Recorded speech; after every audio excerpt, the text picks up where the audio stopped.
গ্রামে গেলে এত কিছু রান্না করে খাওয়ায় শাশুড়ি, তারপর আমার মন ভরে না, মনটা চাই শাক পাতা কিছু খেতে। তো সেই জন্য আমি তুলে নিয়ে আসছিলাম, যেহেতু আমাদের বাগান বাড়িতে পাওয়া যায়, মানে হাতের কাছে একদম।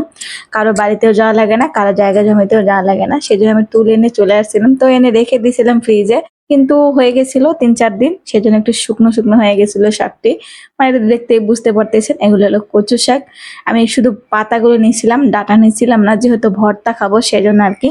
তো সেজন্য বার করে নিলাম, দেখতেছিলাম কুচকায় কুচকায় গেছিল, যেহেতু 3-4 দিন হয়ে গেছিল সেই জন্য আর কি। তো সুন্দর মতো পরিষ্কার করে নিচ্ছিলাম, কচু পাতা যেহেতু বেশি নোংরা থাকে না, তারপরে ধুয়ে নিচ্ছিলাম। 3-4 বার অলরেডি ধুইছিলাম। মানে আমার শাশুড়ি এত কিছু রান্না করে খাওয়ায়, বা আমরা যাওয়ার সময় যথেষ্ট পরিমাণে বাজার করে নিয়ে যাই, খাওয়া হয়। তারপরে মন চায় শাক পাতা খেলে ভালো লাগে, যেহেতু শহরে সবকিছু কিনে খাওয়া হয়। আর কোথা থেকে কি মানে তুলে আনে সেটা তো বোঝা যায় না, বা চেনা যায় না, বা ধরাও যায় না। আর গ্রামে গেলে নিজের চোখে দেখা, শোনা, খাওয়া, এটাই তো অনেক। তো যাই হোক, এদিকে সুন্দর করে তুলে দিয়েছিলাম, কিন্তু ধুয়ে দেয়। মানে হলুদ মরিচ, পেঁয়াজ, কাঁচামরিচ, রসুন দিয়ে দেওয়ার পর দেখতেছিলাম লেগে গেছিল। রান্নাঘর থেকে একটু বাইরে গেলে এরকম অবস্থা হয়ে যায়। তো যাই হোক, একবার যে পুড়ে গেছে সেরকম কোনো ব্যাপার না, পুড়ে যায় নাই। তো দেখতেছিলাম যে ভালো করে ঘুটাইতেছিলাম, যাতে নিচে যেগুলো লেগে গেছে ওগুলো উঠাইতে পারি। তো অনেকক্ষণ ধরে চেষ্টা করার পর কিন্তু উঠাইছিলাম। তো ওটাই সুন্দর করে লাড়াচাড়া দিছিলাম, এক ফোঁটা কিন্তু পানি দিছিলাম। চিন্তা করলাম যে এবার একটু পানি দিয়ে নেই, তাহলে সিদ্ধটা ভালো মতো হবে। যেহেতু এটা পাটায় কোনো বাটাবাটি করব না, হাতেই করার চেষ্টা করব। তো সেই জন্য 1 কাপ পানি দিয়ে দিব। তো ওটা আমার নাড়ানাড়ি করা হয়ে গেছিল, তো 1 কাপ পানি দিয়ে দিলাম, দিয়ে সুন্দর মতো নাড়াচাড়া করে রেখে দিব। মানে এটা একটু সিদ্ধ হতে হবে, মানে প্রথমে যেহেতু পানি দিচ্ছিলাম না, সেজন্য দেখতেছিলাম পাতা পাতা রয়ে গেছে। তো পাতা পাতা থাকলে তো ভালো লাগবে না। তো সেজন্য নাড়াচাড়া দিয়ে সুন্দর মতো ঢাকনাতে ঢেকে রেখে দেবো। ঢাকনা ঢেকে উঠে দেখতেছিলাম যে একবার সুন্দর মতো সিদ্ধ হয়ে গেছিল। যতটুকু সিদ্ধ করার দরকার আমার ততটুকু সিদ্ধ হয়ে গেছিল, সেই জন্য ঘুটাইতেছিলাম। এটা কিন্তু ডাল ঘুটনি দিয়ে ঘুটাইতেছিলাম।